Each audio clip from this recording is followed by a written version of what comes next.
At no time in human history has our species been so bombarded by stuff designed to get us hooked. Companies compete on the very basis of creating ever more habit-forming products. And it's no different with our food. Food corporations hire scientists to engineer the most irresistible habit-forming foods. Sugar is currently their go-to ingredient. When you live in a world that is surrounding you on a 24/7 basis with food products scientifically engineered to be habit-forming, do you really have freedom of choice? Now, most addictive substances are actually quite safe in their natural form. Heroin comes from poppy seeds, cocaine from the coca plant, alcohol from fruits and grains. For centuries, things get really bad when we industrialize the coca production process. When we learned how to refine the coca plant down into its most concentrated form, a little rock of white powder. That's when the humble coca leaf becomes the lethally addictive drug we know as crack. Now, what's interesting is that up until the 20th century, cocaine was actually an innocent, domesticated white powder, just like sugar is today. People put it in everything. You could go to your drugstore and buy it in a soothing tonic. People put it in cough syrup and gave it to their kids. Coca-Cola is one of the most successful products in modern history. It was formulated in the 1880s, and the company's founders were so proud of their special recipe that they vowed never to change it.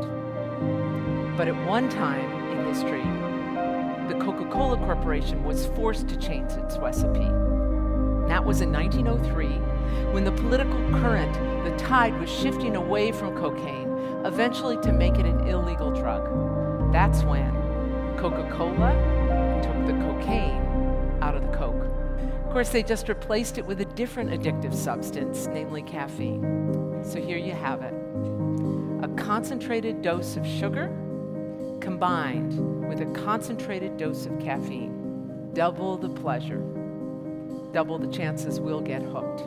The fact is, as long as food corporations aren't breaking narcotics laws, they can do pretty much whatever they want to formulate their products to make them even more habit-forming. It's on every corner, in every store, in every workplace.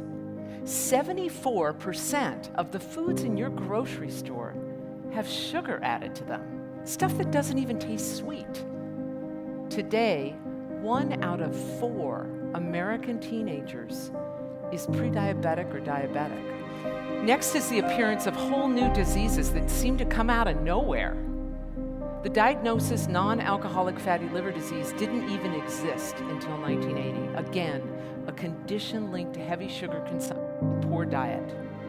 This is the global warming of human health.